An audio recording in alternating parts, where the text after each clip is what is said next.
En esta segunda parte del taller vamos a hablar un poco más acerca de las emociones y cómo se hacen los análisis de emoción para poder construir, para aprender a construir los casos que vayamos a presentar al momento de debatir. Primero vamos a ver la construcción de los casos, como les decía, algunas estrategias para analizar de mejor manera las emociones, y al final tenemos una pequeña práctica acerca de disecar una noción que básicamente se refiere a desarrollarla con lo que aprendimos en las dos partes anteriores.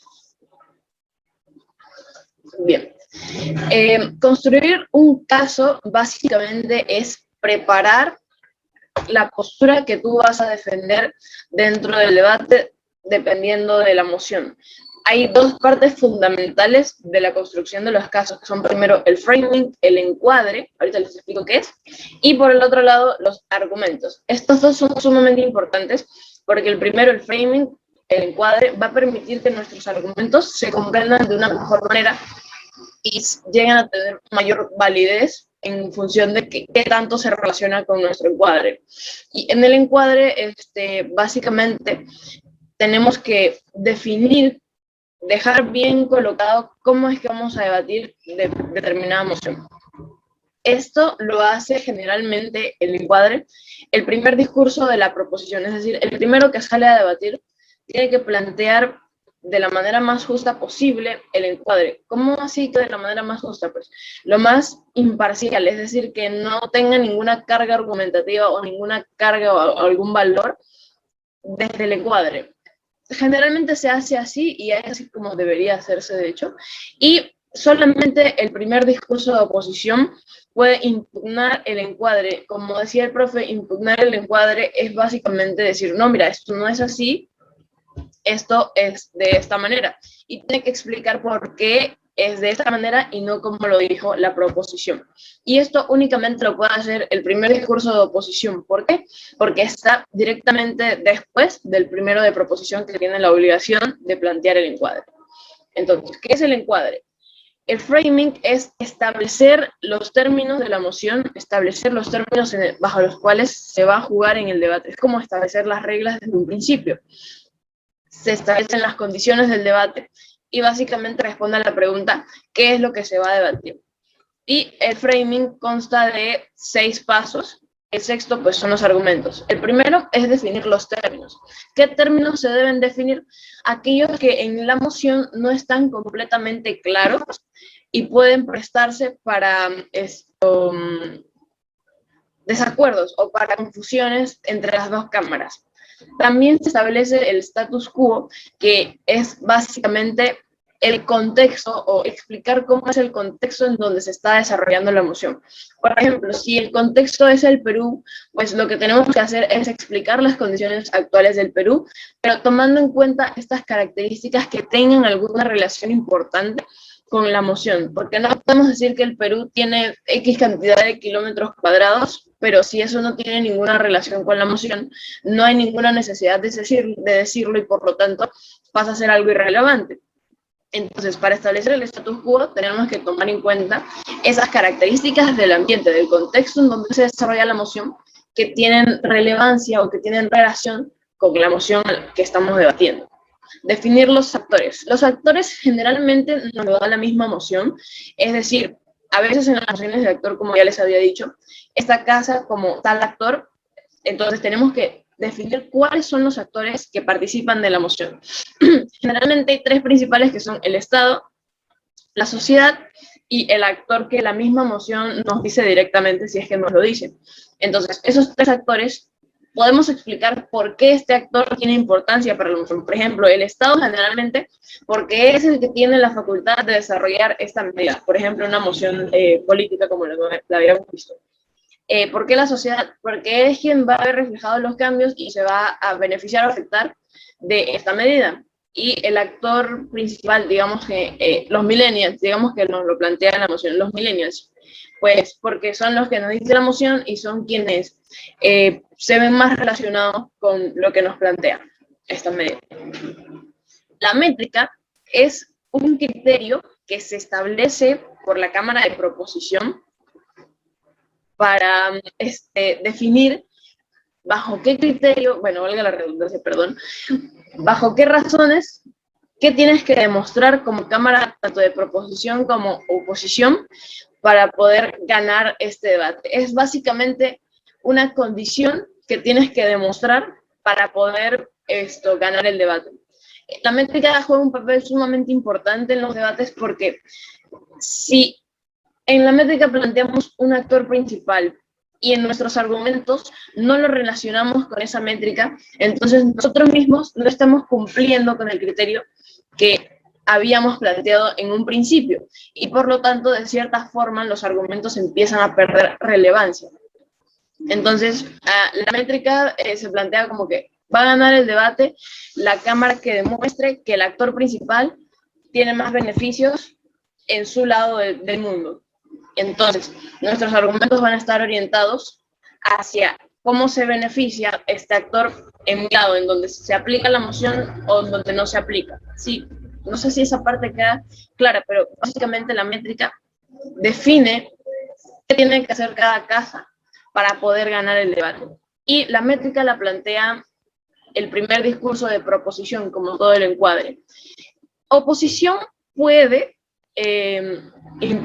negar la métrica, perdón, pero lo que se recomienda es que si es una métrica sumamente injusta, que la que plantea Propo, pues lo que se hace es que oposición propone una nueva, pero también toma en cuenta la métrica injusta de proposición y la suya, porque tiene mucho valor para los jueces o las personas que están adjudicando cumplir la métrica, por eso les digo que es algo importante, que tenemos que tener en cuenta. Después, la carga de la prueba, como también nos decía el profe, es qué cosa vamos a demostrar nosotros. Las dos más comunes son beneficios sobre perjuicios, es decir, esta moción, esta medida tiene más beneficios que perjuicios y por eso deberíamos aplicarla. Y la otra es razones suficientes. Tengo razones suficientes para, por ejemplo, lamentar, apoyar, para hacer alguna acción, etcétera, etcétera. Y por último, para el encuadre, lo que hacemos es nombrar los argumentos. No necesariamente explicarlos, sino decir, bueno, terminé de decir la carga de la prueba. Mis argumentos para defender esta moción son el factor económico, el factor social y el factor, no sé, el factor ambiental. Entonces, nombramos los tres argumentos, de modo que le damos al juez cierto orden. Ya lo preparamos para hablar de estas tres cosas. Y luego, ya en los argumentos, que ahorita lo vamos a ver, empezamos a explicarlos, ¿ok?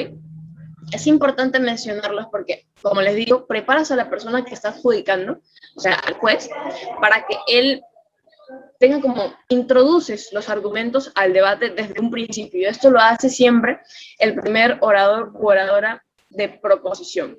Y lo mismo con respecto a la carga de la prueba y nombrar los argumentos, lo tiene que hacer el primero de oposición, pero como nos explicaba Lisa, el primero de oposición también tiene que empezar a refutar el argumento explicado por el primero de proposición. Los puntos de choque son los clashes, que básicamente son las ideas que desde el principio del debate empiezan a chocar. Es decir, por ejemplo, uno dice que va a traer mayor prosperidad económica y oposición dice, no, esta medida va a traer menos prosperidad económica. Entonces, chocan ya desde ese punto las ideas. Uno dice que va a haber más dinero y otro dice que va a haber menos dinero. Por lo tanto, esto representa un punto de choque. Luego, hacer reservas, como nos decía el profe, es básicamente dejar en claro algo que puede ser importante para el debate. Por ejemplo, una reserva, digamos que la Cámara Contraria te está diciendo, no, pero eso no aplicaba para esas personas. Y tú hiciste la reserva de a qué personas aplicaba esta medida. Entonces ya lo que estaría diciendo la Cámara Contraria deja de ser relevante porque tú hiciste desde un principio la reserva. Las reservas se presentan como parte del encuadre. Abres el debate y lo que dices, esto va a aplicar para tal persona o se van a utilizar tales recursos, etcétera, etcétera. Y desde un principio quedan bien planteadas las reservas. Luego, el plan de gobierno, como les explicaba en las mociones políticas, es explicar cómo se va a realizar una medida, quién la va a realizar, con qué fondos, etcétera, etcétera. Y esto en las mociones políticas lo tiene que hacer también el primer discurso de proposición, para darle la oportunidad a oposición o de plantear otra medida o de empezar a refutar los puntos del plan de gobierno que se había establecido. Okay. Aquí tenemos un ejemplo que otra vez con la moción esta de la sede de gobierno, la voy a leer. Esta Cámara cambiaría la ubicación de la sede del gobierno central peruano a otro lugar dentro del territorio. Empecemos con el encuadre. Primero, definir los términos. Las definiciones no son las que sacamos de internet que nos dan actuar, acción, no. Son definiciones que se acoplen de cierta manera a lo que nos está diciendo la moción. Por eso, sí podemos utilizar, o sea, como base las definiciones de internet, pero tenemos que acoplarlas de cierta manera a lo que nos está pidiendo la moción. Ahorita en el ejemplo se los voy a explicar. Entonces, definir términos básicamente es dar conceptos claros de los términos más importantes que, como les decía, pueden provocar cierta confusión al momento de debatir. Y como les digo, la reserva centra el debate para que no se extienda a otras partes en las que no se habían planteado. Entonces, en la definición de términos se responde a la pregunta, ¿qué se debe aclarar de la moción? En esta moción, por ejemplo, lo que a primera vista tendríamos que definir es cambiar la ubicación y también qué es la sede central del gobierno peruano. Entonces, cambiar la ubicación se debe entender como trasladar geográficamente de un lugar a otro. Eso está sencillo. Pero la sede del gobierno central se refiere al lugar o ciudad desde donde un gobierno ejerce su autoridad, lo que significa que en la moción la ciudad de Lima deja de ser el lugar donde se encuentra el Palacio de Gobierno y el Congreso, y esto se va a trasladar a otro lugar. Si se dan cuenta que primero explicaba qué es la sede del gobierno central y luego hacía la relación con lo que específicamente nos hablaba la moción. Entonces, esto es importante porque deja los términos muy claros y ya relacionados con lo que estamos debatiendo. Y una reserva, por ejemplo, sería el cambio de la sede de gobierno es posible a nivel económico. No se debe debatir si se puede o no, sino si se debería cambiar o no se debería hacer. Porque puede pasar que, por ejemplo, en esta moción la Cámara contraria, no hay suficiente dinero para hacer eso. Pero entonces, ¿cuál es el debate? Si ya me estás diciendo que no hay dinero, pues no estamos hablando de si hay razones buenas o malas para, o qué beneficios nos traería o qué perjuicios nos traería cambiar la sede central de gobierno. Entonces, esa reserva permite que se dé de una mejor manera todo el debate, tanto para proposición como para la oposición. Entonces, hay ahí la importancia de las reservas. Bien. En segundo lugar, tenemos el status quo. Como les decía, es explicar cuál es la realidad o problemática que propone la moción. En otras palabras, el contexto. Responda a la pregunta, ¿cuál es la problemática que plantea el debate? Básicamente es que la moción, de cierta manera, nos pone en un lugar en específico, y generalmente las mociones lo que buscan es resolver problemas. Por eso se debaten mociones. Entonces, el status quo debe ser lo más justo posible para ambos equipos. Por eso les decía que tiene que ser imparcial, para que no tenga ya de por sí una carga argumentativa que entorpece de cierta manera el debate. Entonces, vamos a ver el ejemplo. Desde la misma creación de la República, el Perú ha tenido un grave problema de centralismo. Es algo que se puede comprobar, no tiene de por sí una carga argumentativa negativa, pero lo importante es que el Perú ha sido centralista, que quiere decir que los órganos del gobierno están centralizados en la capital. Y esto, pues, si yo digo, y esto ha generado problemas al resto de países, ya estoy agregando una carga, ¿sí? Porque estoy haciendo que se vea más importante tratar de cambiarlo para que sea descentralizado. Entonces, por eso esa parte no se menciona. Entonces, donde la capital tiene mayor desarrollo y prioridad en perjuicio de las demás ciudades.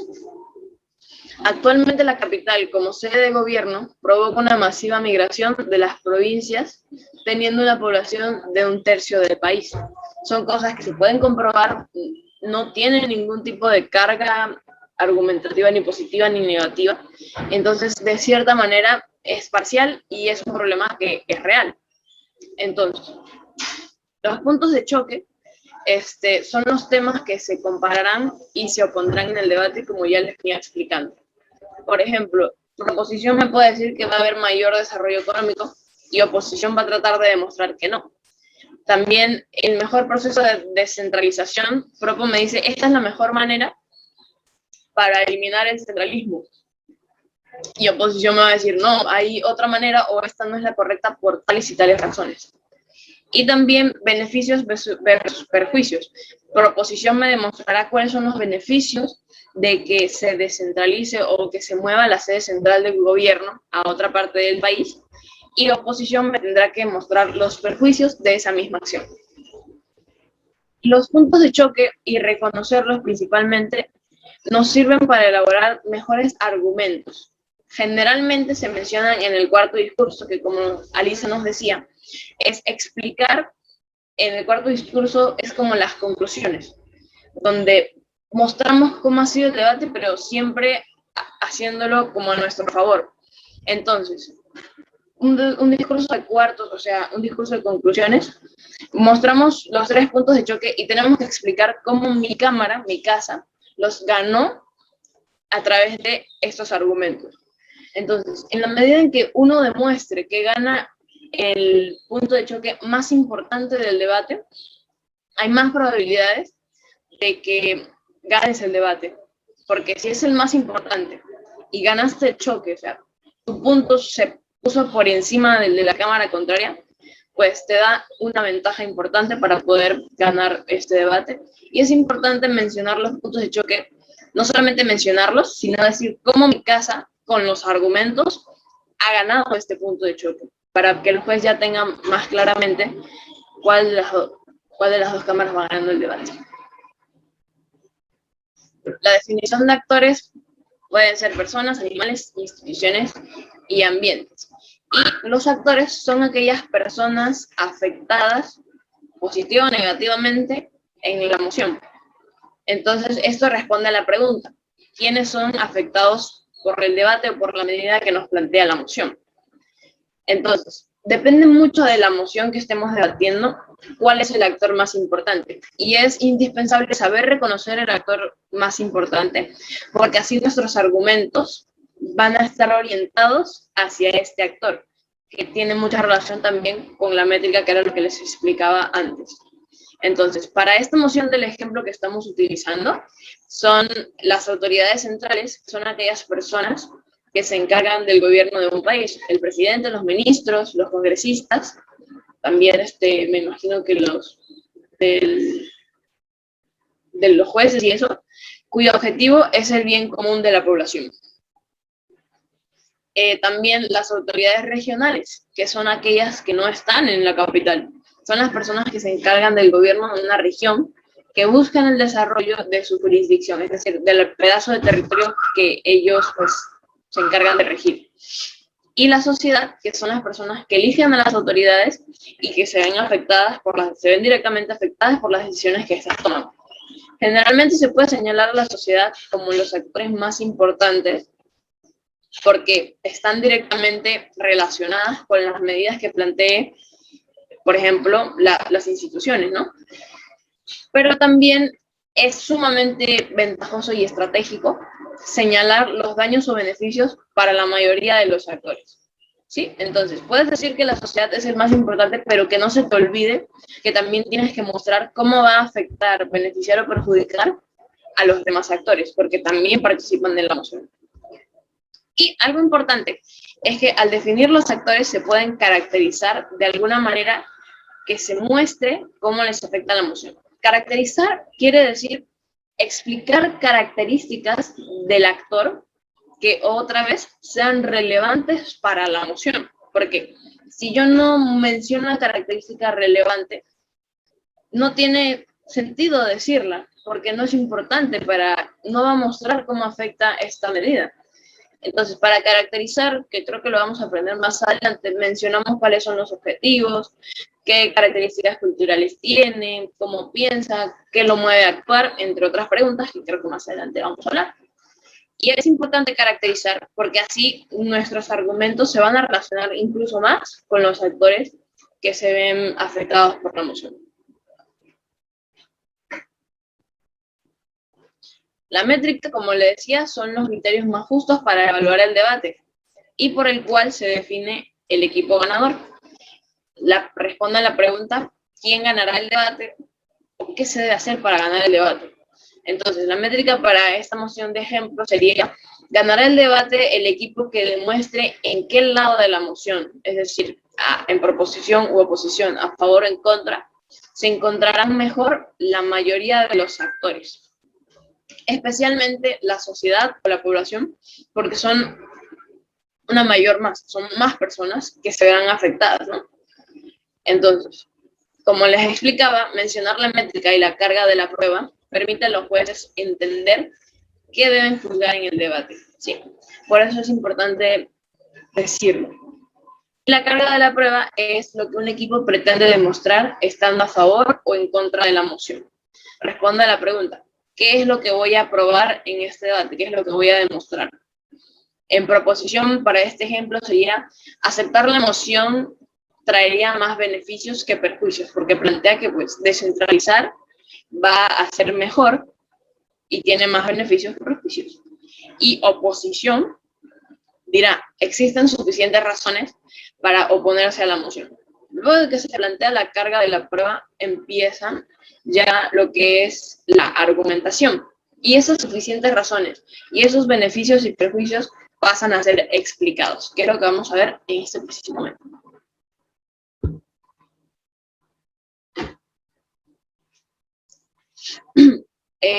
Hablemos un poco de los planes de gobierno. Un plan de gobierno, como les explicaba, es la explicación de cómo se realizará la moción para que sea efectiva.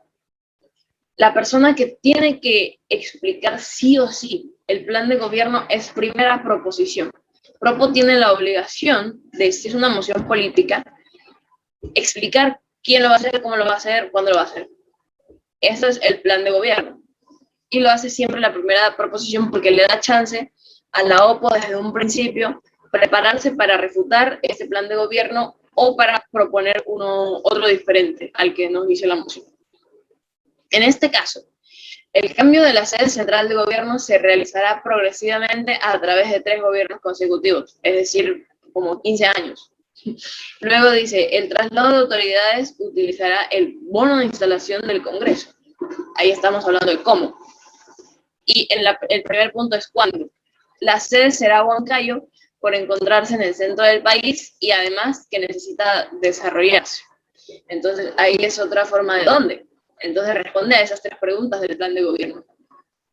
Oposición no puede decir que no es posible realizar el plan de gobierno. Lo que tiene que decir es por qué no debería realizarse. O sea, por qué este plan de gobierno no es el más correcto y no es efectivo.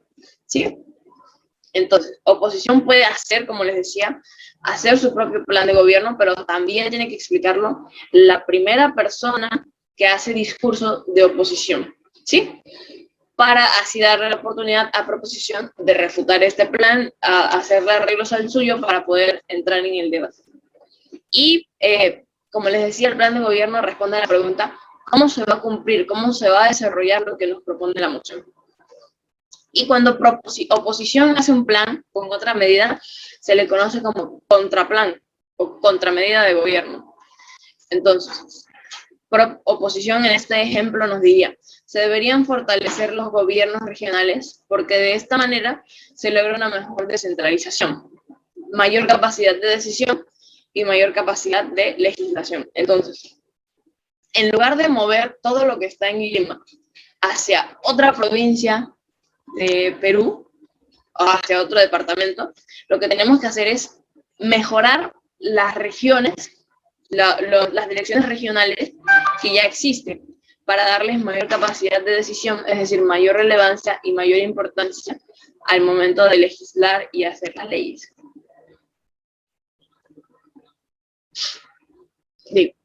Entramos ahora a la parte de los argumentos. Responde a la pregunta, ¿por qué estoy a favor o por qué estoy en contra de la moción?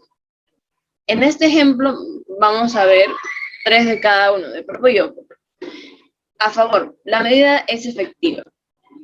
Entonces, podemos plantear que la medida es necesaria, idónea y proporcional. Claro, tenemos que explicar todas estas partes, y más adelante veremos las estructuras para argumentar, que también son parte de este maravilloso taller. El segundo argumento sería mejor proceso de descentralización, porque esta es la mejor opción. Al cambiar de sede de gobierno, la descentralización será más efectiva.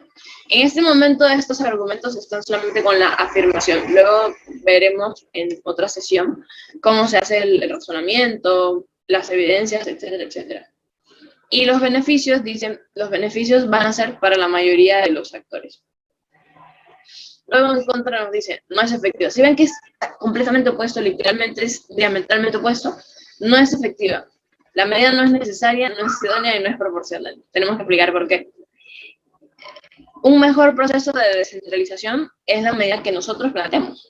Si ven cómo tenemos que retomar la medida que nosotros habíamos, la contramedida que habíamos propuesto, entonces nos dice, al fortalecer los gobiernos regionales, la descentralización va a ser mucho más efectiva, en lugar de cambiar la sede de gobierno. Ahí va otro punto de choque. Y los beneficios que plantea Oppo es que, otra vez, para la mayoría de los actores. Importante que colocarle rótulos, es decir, como un título al argumento, ayuda a que los jueces los puedan recordar de mejor manera. Posiblemente si tú explicas directamente tu argumento, el juez va a estar anotando siempre va a estar anotando y muy pendiente del debate porque tiene que hacerlo. Pero si tú le das 3 títulos, digamos 3 títulos de tus argumentos, es más fácil que él ponga el título y lo que estás tú diciendo, él lo va anotando bajo ese título. Entonces, el juez tiene más posibilidades de recordar lo que tú le estás hablando, de que se le quede más grabado aquí en la mente. Y eso, pues, hay mayor posibilidad de que lo comprenda de mejor manera y ya, como les decía, lo prepara para lo que tú vas a decir. Y además, al plantear los beneficios que presenta mi cámara, mi lado del mundo, a la vez explicamos los perjuicios que genera la medida del equipo contrario. Es decir, tenemos que hacer las dos cosas. Si yo digo que lo mío es beneficioso, ¿cómo es perjudicial lo del otro equipo? ¿Sí? Entonces, al hacer este ejercicio, pues, queda mejor planteado los beneficios y se ven mejor de nuestro lado de la cámara. Algunas formas de analizar la moción. El SuperMAC evalúa diferentes factores de la moción. Por ejemplo, está el factor social, es decir, cómo acepta esto la sociedad, qué creencias existen, o sea, cómo es la estructura social, cómo lo va a aplicar la estructura social. Luego está el utilitario, que es qué tanto uso le podemos dar, o sea, qué tanto nos podemos aprovechar de eso. El político, qué implicaciones con respecto a la política del país tiene. Económico, el factor del dinero, qué recursos vamos a utilizar, etcétera, etcétera. El religioso, que se refiere a las creencias, pues, de cada persona o de un conjunto de personas. El moral, que es cómo entendemos nosotros, pues, el bien y el mal, dependiendo de la emoción, el factor moral. Luego el ambiental, que ahora también tiene mucha importancia por el problema de la contaminación y el calentamiento global. Y el cultural, que se refiere a las costumbres o a las acepciones que tenga una comunidad o, por ejemplo, un país como es Perú. Entonces, lo que hacemos con estas formas es analizar los factores, por ejemplo, el factor social, el factor político, económico, de la moción, para poder plantear mejor nuestros argumentos.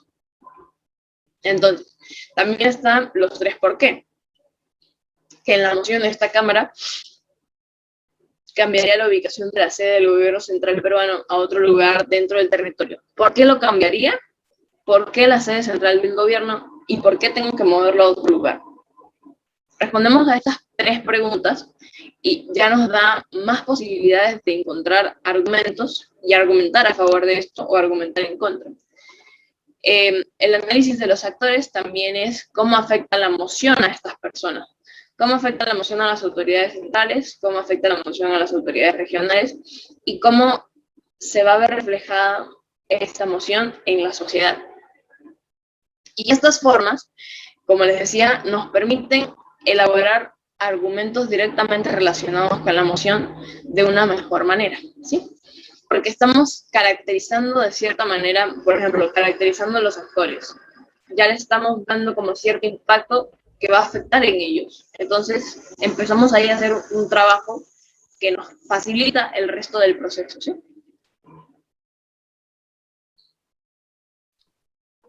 Sí, quería aportar algo allí. Les cuento de que estas formas de analizar emociones y de poder buscar argumentos las hemos podido encontrar a lo largo de nuestras experiencias con respecto a talleres y a otras formas como es que plantean cada sociedad de debate o en la medida que van pasando el tiempo, como cada grupo de debatientes o en todo caso equipos de debate o sociedades de debate van planteando estrategias para encontrar eh, argumentos que desarrollar. Por ejemplo, este SuperMac eh, lo conocimos por la Universidad del Rosario en Colombia, ¿sí? Es la forma como la Universidad del Rosario en un momento de hace como 3 años atrás formaban argumentos, ¿no? Entonces tenían una moción y decían cómo esto afecta a la sociedad, cómo afecta en el plano político, etcétera, ¿no? Y es una forma de desbloquearse, porque cuando uno tiene una moción y dice, ya, esto a favor y en contra, ¿qué hago? ¿No? Y suenan grillos y no tengo ninguna idea, y lo que hago por lo general es buscar información sobre ello. ¿No? Y acá el truco para poder analizar una emoción es primero discutir sobre ella y vaciar todo lo que nosotros conocemos sobre esa emoción o las ideas que tenemos. Y luego de ahí, con esas ideas que tenemos más o menos claras, recién vamos a investigar y a buscar datos. Porque si hacemos lo contrario, nos llenamos de mucha información que muchas veces no es relevante para el caso de la emoción, ¿no? Y perdemos tiempo valioso. Entonces, en una media hora tú puedes analizar todo esto, darle todas las lluvias de ideas y a plantearles como propuestas, ¿no? Y a partir de ahí recién empezar a buscar la información, ¿no? Este de los tres por qué lo conocimos en la sociedad de debate de la Universidad Católica, que es más o menos la forma como introducen una forma de análisis de emoción. Tienen varias, pero digamos que esta es la primera, como para los novatos le dicen, planteame tres por qué, ¿no? Esto también lo utiliza, por ejemplo, al igual que el análisis de actores, lo utilizan sociedad de debate como, por ejemplo, en Chile, yo sé que también en Colombia y en México utilizan estas formas de análisis de actores, ¿no? Y también la Universidad San Marcos, es su círculo de debate, en sus diferentes talleres utilizan estas dos formas de análisis. Entonces son formas que ya son verificadas, son utilizadas, pero va a depender mucho de qué emoción es la que tú vas a establecer, ¿no? Y qué emoción es la que vas a analizar. Entonces tienes tres formas diferentes de poder aplicarlas y puedes utilizar las tres o puedes elegir alguna de ellas, ¿no? Dependiendo mucho del tipo de emoción, tienes todas estas estrategias, ¿no? Bien. Y lo último es disecar esta emoción. Aquí vamos a tratar de rompernos un poco la cabeza con respecto a esta emoción, ¿sí? Y acá quisiera que podamos participar dando algunas ideas, ¿no? Eh, y vamos a poner en práctica todo lo que hemos hecho. Básicamente lo que vamos a hacer es lo siguiente, ¿sí? Es dar algunos aportes sobre todo esta estructura, de modo tal que podamos encontrar algunas ideas, ¿no? Y tratar de armar un caso en más o menos unos 20 minutos, 30 minutos, ¿no? Y luego de eso, eh, más adelante vamos a subir a una suerte de página que se llama Padlet, ¿no? Como una suerte de todo lo que hemos hablado, ¿no? Entonces, como para irlo anotando. Bien, entonces, vamos a empezar por lo siguiente. Si yo tengo una emoción, ¿qué es lo primero que tendría que hacer? Tengo esta emoción que dice, esta casa como Centennial se enorgullece de su generación. ¿Qué es lo primero que tendría que hacer? ¿Quién me podría decir? Por ahí está Adriana, Bianca, Daniel, Flor, Lady, Paloma, Sofía. Cuando tengo una emoción, esto es lo que tenemos que hacer siempre, ¿sí? A ver, demos algunas ideas. ¿Qué es lo primero que tendríamos que hacer?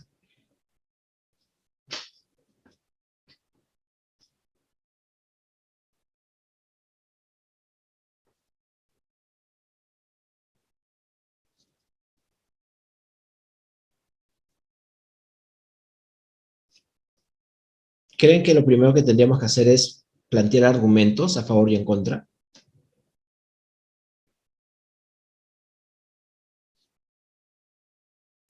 Lo principal para empezar disecar eh, una emoción, creo que tal vez sería ver el espíritu de la emoción, ya que si realmente no vemos cuál es el tema a debatir o qué se estaría debatiendo, no podríamos establecer los argumentos. Vale. ¿A qué le llamas espíritu de la emoción? Espíritu de la emoción, de alguna manera, es la razón o el punto de partida en el que se estaría iniciando para debatir una emoción. ¿Cuál es el problema o qué se estaría debatiendo? Exacto, ¿Cuál sí. es el conflicto que se está pensando debatir? Exacto, exacto. Muy bien, sí. ¿Y eso en dónde lo encontramos? En esta moción, ¿qué identificamos primero entonces? Ya, aquí habría que retroceder un poco, ¿no? Pero quisiera que vayamos a este punto de acá, ¿sí? Cuando vemos en una estructura de la emoción, si bien es cierto, tiene diferentes partes, esta parte, esta es comunicación, como decía Alisa, el verbo viene a ser la parte más importante. ¿Por qué? En comunicación, bueno, en este curso donde te enseñan lenguaje y todo lo demás, eh, te dicen que en una oración lo más importante, la palabra más importante es el verbo, porque sin el verbo no tiene sentido la oración. Entonces, acá pasa lo mismo con esta moción. Si yo le quito el verbo, deja de tener sentido. Si se dan cuenta, dice, esta casa como centennial de su generación. Ya no sé qué quiso decir. Si yo le quito, por ejemplo, como centennial, dice, esta casa se enorgullece de su generación. Todavía se entiende, ¿no? Si pongo esta casa como centennial se enorgullece y le quito de su generación, yo bueno, se enorgullece, de algo se enorgullecerá, pues no, pero hasta ahí todavía tiene cierto sentido, ¿no? Pero entonces lo primero que vimos o vemos, digamos, es este espíritu de la emoción, lo que me decía Sofi, ¿no? ¿Cuál es el problema real al cual debatir?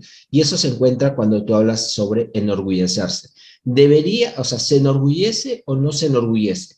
¿Qué es lo que yo planteo? Entonces, a favor se enorgullece, en contra no se enorgullece, ¿no? Entonces, ahí tendríamos un primer acercamiento. Tendríamos que ver eso. El verbo sería se enorgullece. ¿Ya? Bien,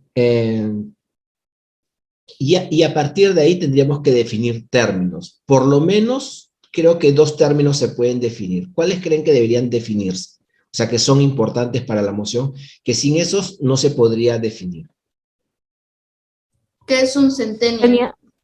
Correcto, muy bien, sí, que es un centennial, porque en realidad tendríamos que definir en, qué cosa es un centennial, por ejemplo, o qué es un millennial, ¿no? ¿Qué es, no sé si alguna vez han escuchado la palabra boomer, ¿no? No, esto es muy boomer, ¿no? O eres muy boomer, ¿no? O a veces dicen, no, tú eres un millennial, ¿no? Y entonces es una palabra que probablemente tengamos que tener en cuenta, ¿no? ¿Es lo mismo centennial que millennial? ¿Alguna idea? No. No, no es lo mismo. Quiere decir que son dos generaciones distintas, ¿vale? Y por acá podemos, se vale googlear, pues, ¿no? Busco qué es Centennial y eso, ¿no? Entonces, si yo busco, por ejemplo, la diferencia entre Centennial y Millennial, son dos generaciones distintas. Tendría que saber qué cosa es una generación, pero en realidad creo que es algo que es mucho más entendible que una generación es un grupo de personas que está en una cierta edad, ¿no? Pero específicamente Centennial no sabría qué decir, ¿no? Millennial también tendría que yo definirlo, porque puedo pensar de que Centennial y Millennial es lo mismo, y no es cierto, ¿ya? ¿Alguien sabe cuál es la diferencia entre un Centennial y un Millennial? Ahora, ¿ustedes pertenecen a los Centennial o pertenecen a los Millennial? O yo también me puedo incluir allí. Actualmente nosotros pertenecemos a los Centennials, si no me equivoco. Correcto, entonces estamos hablando de una persona que está entre, no sé, 15, 16 años, 13 años, 12 años, ¿no? ¿Un Millennial es más joven o es más viejo?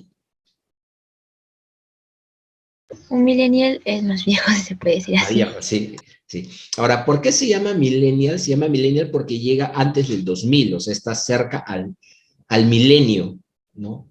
Entonces estamos hablando de personas que han nacido pues entre los 90 y 2000, ¿ya? Están Los llegando a esto. 80. Claro, 80, ¿no? Sí, ¿no? 80. Claro, 80 y tantos. Debe ser, estamos intuyendo en realidad, porque no estamos buscando una fuente concreta que nos diga, pues, en un artículo científico que nos diga, pues, en dónde empieza y dónde termina un centennial o un millennial, ¿no? Y un centennial se le llama porque empieza el centenario, pues, ¿no? Entonces, una vez que empieza el 2000, se empieza la primera centuria o el primer siglo del año 2000, por eso se llama centennial, ¿no? ¿Saben que después del centennial hay otra generación ya? ¿Esas son las alfa? Claro, correcto, sí están los alfa.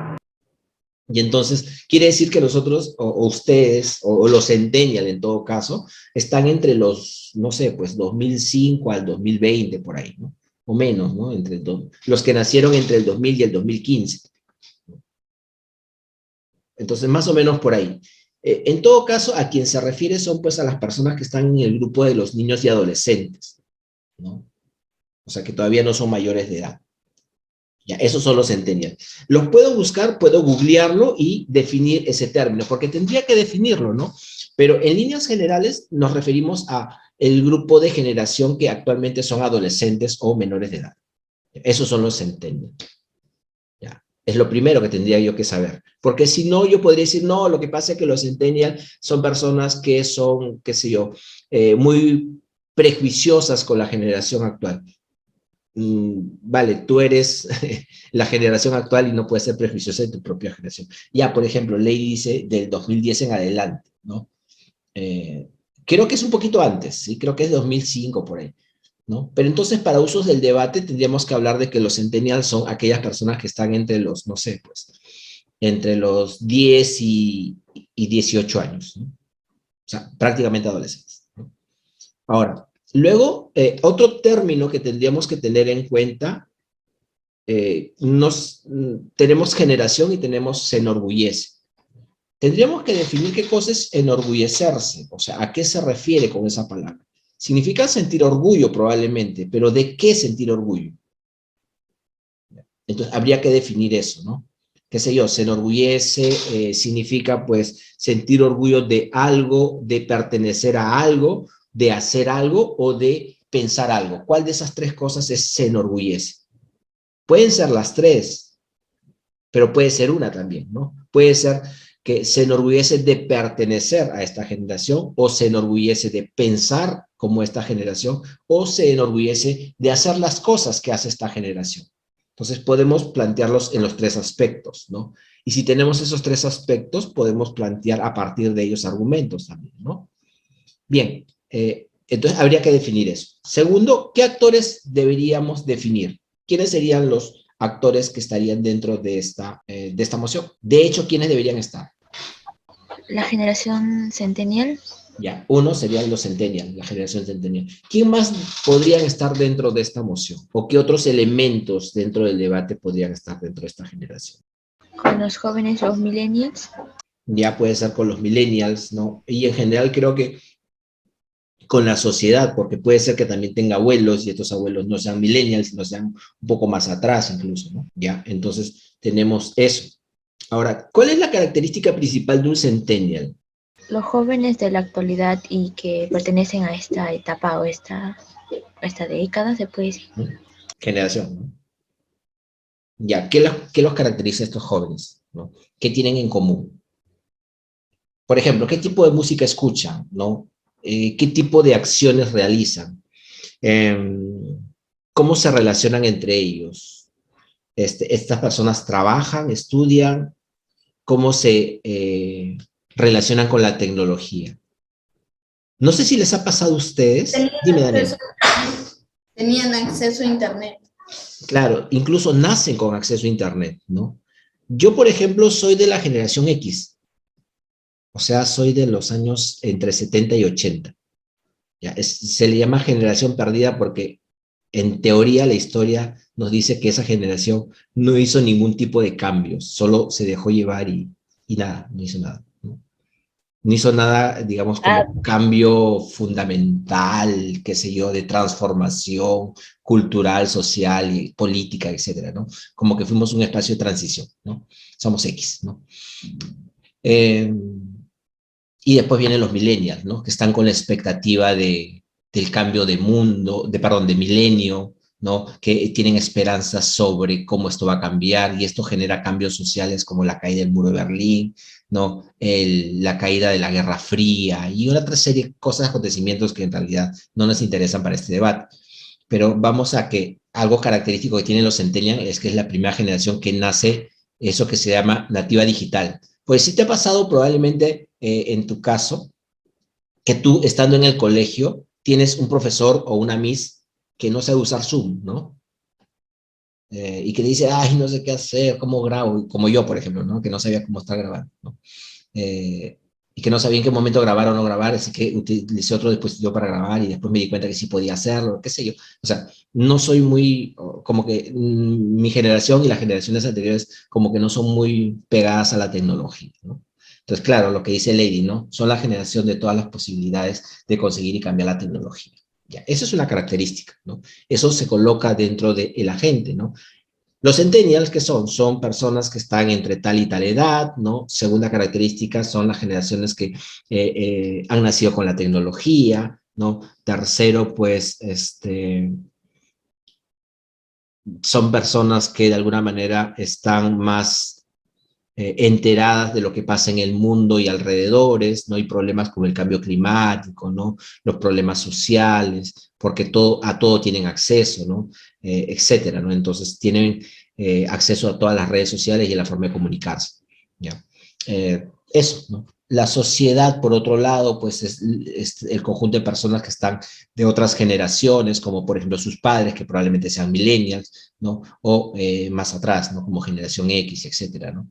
Y generalmente tienen conflictos con ellos, ¿no? Y hay una serie de tensiones con respecto, o críticas con respecto a, por ejemplo, el tipo de música que escuchan, o de repente las actitudes que hoy en día se están dando, ¿no?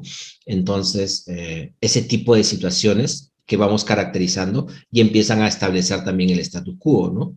Porque cuando uno habla del status quo, estamos hablando de cómo es el mundo que actualmente está, ¿no? Entonces, actualmente el mundo es un mundo que tiene tecnología, que tiene una serie de problemas sociales en donde los centennials empiezan a participar de ello, ¿no? ¿Correcto? Entonces, como que hay cosas que los beneficia, cosas que los perjudica, cosas que de alguna manera se les reconoce como logros o triunfos, pero también que se les critica, ¿no? No sé si ustedes conocen que a los centennials se les llama también la generación de cristal. No sé si alguna vez han escuchado eso. Sí, profesor, hasta la generación Z. Exacto, ¿no? Ahora, y dicho sea paso, la generación centennial y la generación Z vienen a hacer lo mismo, ¿sí? Tiene que ver con una crítica muy fuerte que se le hace en cuanto de que todos se quejan, ¿no? Y eso corresponde no solamente a los centennials, sino creo que también a los millennials, ¿no? Pero ese tipo de críticas se hace. Entonces hay que entender de que en este status quo no podemos ubicarlo en un país porque estamos hablando de la generación en global, ¿no?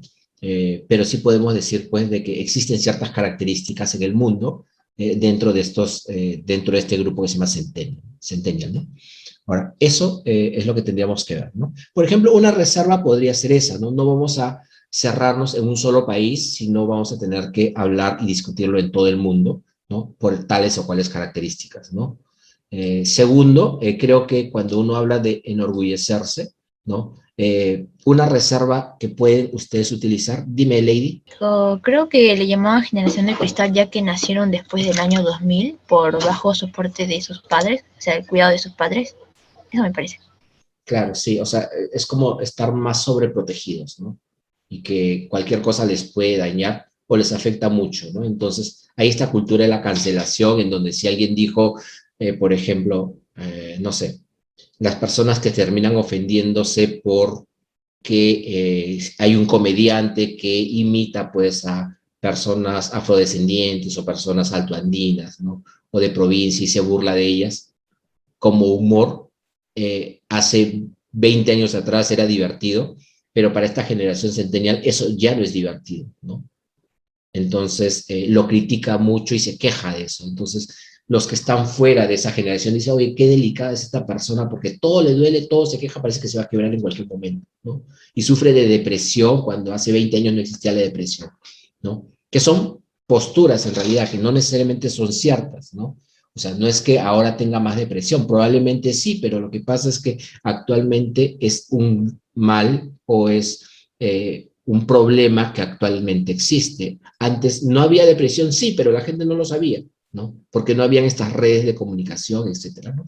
Entonces, por ahí es uno explicar la problemática que hay, ¿no? Ahora, ¿cuál podría ser la métrica? ¿Quién debería ganar el debate? ¿Cuál debería ser el criterio acá? Gana el debate la casa que demuestre qué. ¿Qué debe demostrar la casa para ganar? Ya, aquí creo que podemos ver algo, ¿sí? Nosotros, cuando planteamos una métrica, esa métrica sirve para dos cosas. Una, para que nosotros podamos orientar nuestros argumentos en función de esa métrica que planteamos. Y segundo, es para que el juez pueda utilizar esa métrica como guía para poder valorar nuestros discursos y nuestros argumentos, ¿no? Entonces, ¿cómo es que tú planteas una métrica? La planteas de dos maneras. Una, esto tiene que beneficiar a los afectados. ¿Y quiénes son los afectados? La mayoría de los actores que están, ¿no? Entonces, a la sociedad, puede ser, en este caso, a los centennial, puede ser a sus padres, que son los millennial, puede ser, pues, a las redes sociales, que son como los agentes que están dentro de la moción, ¿no? Pero si tengo a todos ellos, ¿a quién en esta moción en particular yo debería privilegiar? ¿Quién debería ser el mayor beneficiado de todos estos actores? Bueno, profesor, yo opino que sobre el tema o sobre la moción que se está proponiendo serían los centennial, pero de manera ya más general la sociedad. Vale, sí. Pero, ¿qué pasa si yo te digo que son más allá de la sociedad, o que no me importa mucho la sociedad? En este caso particular de esta moción, deberían importarme mucho más los centennial, muy aparte de todas las demás acciones. ¿Por qué es más importante, en este caso en particular, que sean los centennial los beneficiados? Bueno, profesor, en este caso sería centennial, como usted nos dice, ya que estamos tratando sobre este tema, sobre el orgullo de esta generación, denominada como centennial. Claro, además hay que tener en cuenta qué tipo de moción es. ¿Esta es una moción política? Hemos visto tres tipos de mociones: moción política, moción de análisis, moción de actor. Moción de actor, me parece. Claro, porque dice como centennial. Bueno, en realidad es una moción mixta, ¿no? Porque esta moción mixta dice se enorgullece de, ¿no? Pero en todo caso sí tiene mucho de actor, ¿sí? Se debería enorgullecer de, eso ya se convierte en una moción mixta, pero esta básicamente es una moción de actor. Yo como centennial, o sea, quien va a debatir tiene que ponerse en el lugar de un centennial y decir por qué me siento orgulloso o por qué no me siento orgulloso. Una reserva puede ser esa, ¿no? Que al ser una moción de actor debemos enfocarnos en lo que piensa el centennial, en lo que lo motiva y en los beneficios que va a obtener, más allá de lo que pueda obtener la demás sociedad, ¿no? ¿Por qué? Porque al ser una moción de actor, me interesa lo que piensa el actor y el beneficio que va a recibir. ¿Por qué? Porque de esta manera, pues, te evitas este tipo de discusiones en donde dices, no, es que las generaciones pasadas eran mejores porque eran, qué sé yo, más educadas, no se distraían tanto con los celulares. Claro, si no habían celulares, ¿cómo es que no se iban a distraer con ellas, no? Entonces, y poner como argumentos que terminan siendo como de prejuicios y terminan vulnerando algo que se llaman atributos protegidos, ¿no? Porque hay que entender que en un debate no te puedes mandar tú a hablar y decir argumentos que ofendan a otras personas, ¿no? O que de alguna manera los vulneren. Entonces, en ese sentido, pues una reserva es decir, pues esta es una moción de actor y tenemos que centrarnos en este actor, ¿no? Que es el centennial. Entonces, la métrica puede ser: gana el debate quien demuestre en qué mundo los centennial se van a encontrar mejor. ¿Sí? Enorgulleciéndose o no enorgulleciéndose, ¿no? Bien, entonces por ahí pasamos, ¿no? ¿Y qué es la carga de la prueba? Acá hay dos cargas de la prueba que son muy clásicas. Una puede ser beneficios sobre perjuicios, que es por lo general la que utiliza proposición, ¿no? Pero también puedes utilizar una que es, hay suficientes razones. Los beneficios sobre perjuicios por lo general la utilizas para una moción política, ¿sí? Para aprobar una moción política. Tengo muchos beneficios por esta acción, ¿no? En oposición, en una moción política es recomendable usar, por ejemplo, suficientes razones. No existen suficientes razones para aceptar esta moción política. En el caso de esta moción en particular, ¿no? Creo que si yo me siento orgulloso o no, voy a tener que dar razones. Entonces creo que es muy estratégico plantear acá una carga de la prueba sobre suficientes razones. Mi primera razón, mi segunda razón, mi tercera razón, por eso me siento orgulloso o me siento orgullosa de pertenecer a esta generación. Porque hay que darse cuenta que en este punto no solamente tienes que decir lo bueno que hay, ¿no? Sino que también tienes que aceptar que hay cosas que no son tan buenas, ¿no? En toda generación hay cosas buenas y cosas que no son tan buenas y que se debieron haber mejorado, ¿no? Entonces, por ahí puede ser una carga sobre beneficios o perjuicios o sobre razones suficientes, ¿no? Entonces, acá yo recomiendo que sea razones suficientes, ¿no? Ahora, ¿qué puntos de choque habría que pensar? Acuérdate, y esto les tiene que quedar bien claro, es que cuando tú tienes un punto de choque, los puntos de choque te sirven para generar argumentos, ¿no? Y argumentos que se puedan relacionar en ambas casas, ¿no? ¿Por qué es que preparamos argumentos a favor y en contra? Porque primero no sabemos qué nos va a tocar cuando vayamos a debatir, ¿no? Entonces no sabemos si nos toca a favor o en contra. Entonces tenemos que hacer ambos casos. Y segundo, es que cuando tú tienes ambos casos, puede ser que el equipo contrario se le haya ocurrido también esos mismos argumentos. Entonces tú ya tienes una idea de qué tratan esos argumentos y sabes cuáles son sus debilidades. Porque cuando una persona, cuando preparamos argumentos, no es que decimos este argumento es excelente y no le va a pasar nada. Sabemos que tienen algunas debilidades y hay que empezar a fortalecerlos, ¿no? Pero cuando tú sabes que el otro equipo tiene argumentos que tú has planteado también, sabes por dónde atacarlo, pues sabes cuáles son sus puntos débiles, ¿no? Entonces va en ese sentido. Bien, ¿cuáles creen que serían los puntos de choque acá? Profesor, ¿puede ser un punto de choque los logros que haya logrado esta generación? Y claro, pueden ser los logros, ¿no? Porque de pronto uno puede decir en proposición, mira, hemos conseguido estos logros, y en contraposición a eso se puede decir, mira, la generación no ha conseguido nada, ¿no? No ha conseguido esos logros, ¿no? O de pronto otras generaciones han conseguido más de lo que esta generación ha conseguido. Entonces los logros es algo que sí va a chocar, ¿no? Ya. Por ejemplo, ¿no? ¿Qué otra cosa? A mí se me ocurren los beneficios. No sé si alguna vez has escuchado a las personas mayores decir, no, es que en mis tiempos las cosas eran mejores. Entonces, una pregunta acá muy válida es, oye, ¿esta generación tiene mejor vida que la que tuvieron las generaciones pasadas? Entonces, el modo de vida, ¿dónde prefiero vivir? ¿Preferiría vivir en los años 80 con, no sé, pues, el mejor rock del mundo, las personas, digamos, menos conflictuadas con su vida personal, o prefiero vivir pues en este mundo donde todo el mundo se deprime, donde pues hay demasiada violencia y qué sé yo, que es más o menos como un prejuicio que tienen las personas adultas, ¿no? Entonces, ¿dónde puedo vivir mejor? ¿En este tiempo? ¿Y es bueno vivir en este tiempo? ¿O es preferible vivir en tiempos anteriores, ¿no? Entonces, ¿dónde tengo mejor calidad de vida? ¿O dónde tengo mejor vida? ¿No? Eso puede ser un punto de choque. Y con esos puntos de choque podemos formar argumentos, ¿no? Un argumento que dice Lady es, por ejemplo, el hecho de que hay ciertos logros, ¿no? O sea, la generación centennial ha conseguido ciertos logros. Por eso me voy a sentir orgulloso. Habría que explicar cuáles son los logros, pero al fin y al cabo, como punto de partida, puede ser ya los logros que he conseguido. Otro segundo punto de choque puede ser de lo que les estaba diciendo, que puede ser la calidad de vida. O sea, vivir en esta generación hay una mejor calidad de vida. Y habría que defenderla y decir por qué, ¿no? ¿Qué otra cosa se nos puede ocurrir como punto de choque dentro de esta moción? Perdón, como argumento a favor dentro de esta moción. Uno, ya decía yo, o ya lo decía Lady, los logros que se consiguen. Dos, el segundo argumento puede ser que hay una mejor calidad de vida. ¿Cuál podría ser un tercer argumento? Nosotros contamos con acceso a la información a distancia. Correcto, sí, el mayor manejo de información y de tecnología. Son tres cosas que pueden ser muy buenos argumentos, ¿no? Ya, teniendo esos argumentos, vámonos al otro lado, ¿sí? Vámonos en contra.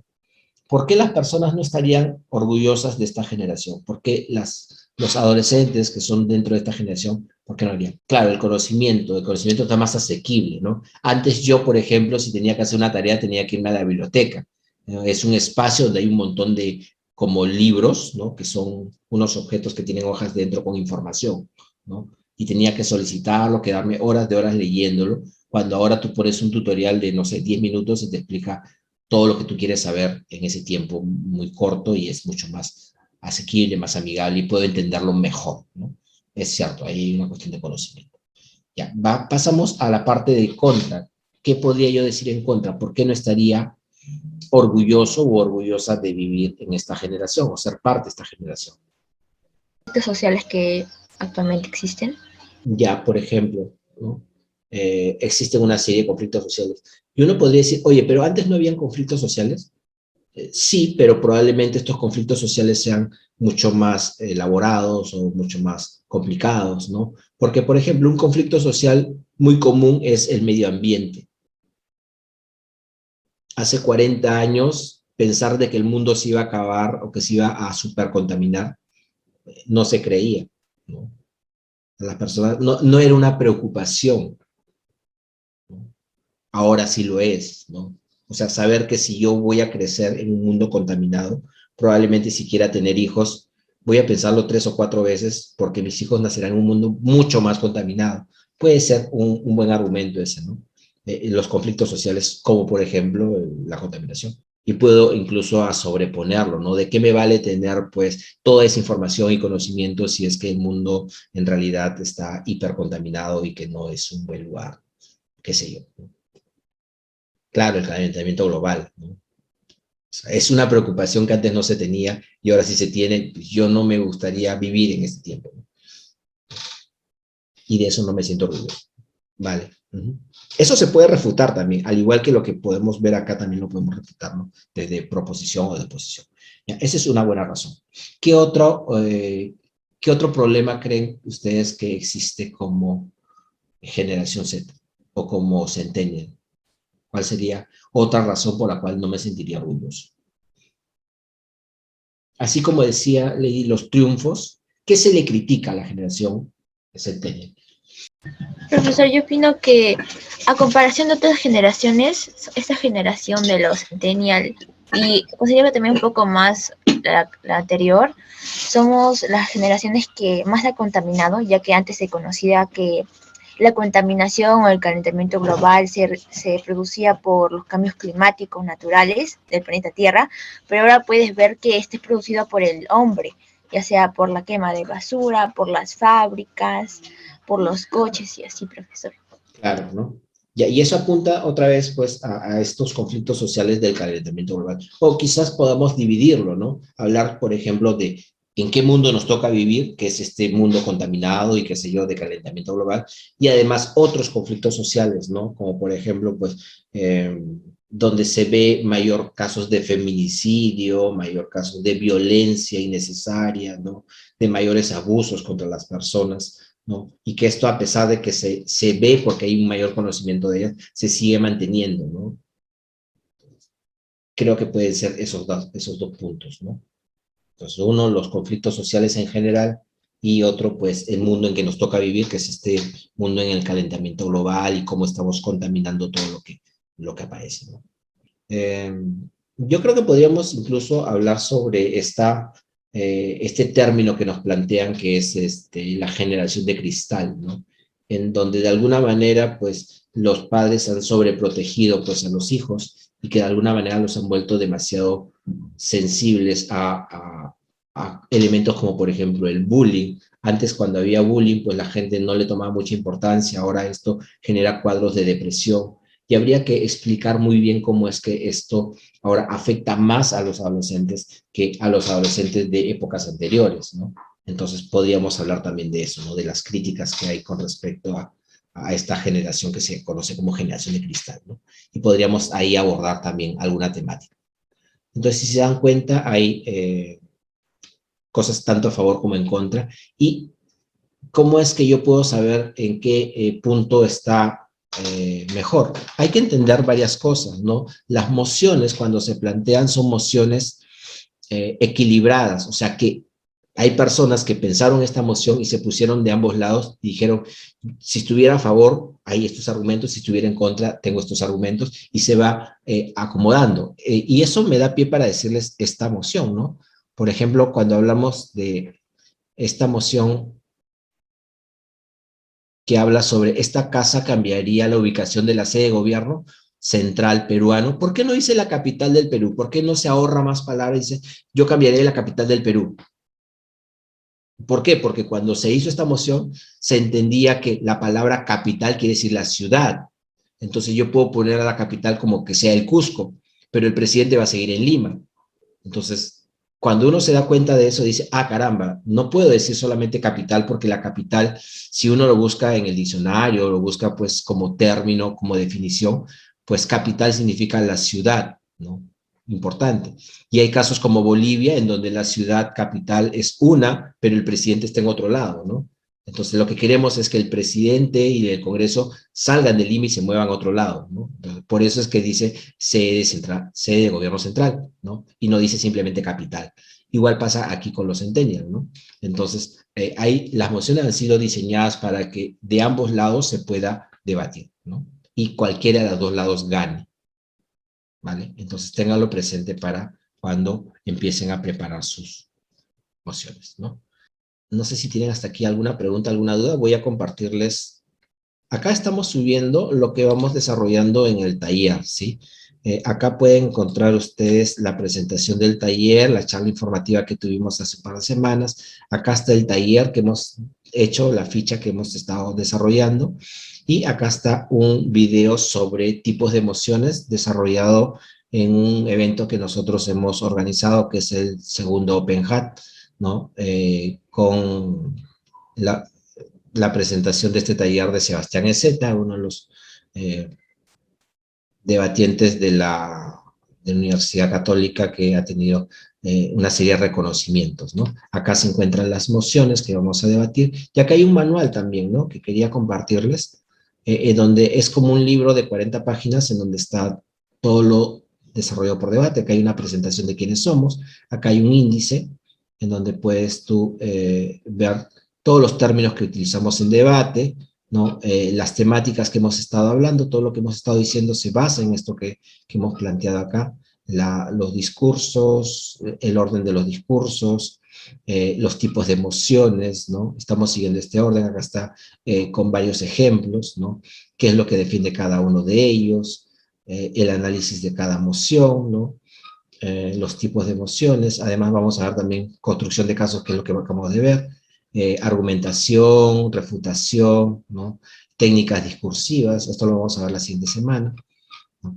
Y etcétera. Entonces acá pueden ustedes con esto tener una herramienta que leyéndola pueden entender mucho de lo que estamos hablando. Acá están todas las mociones que hemos planteado, y en la medida que vamos avanzando vamos a ir colocando acá cada uno de los talleres, de modo tal que esto lo puedan ustedes tener también como referente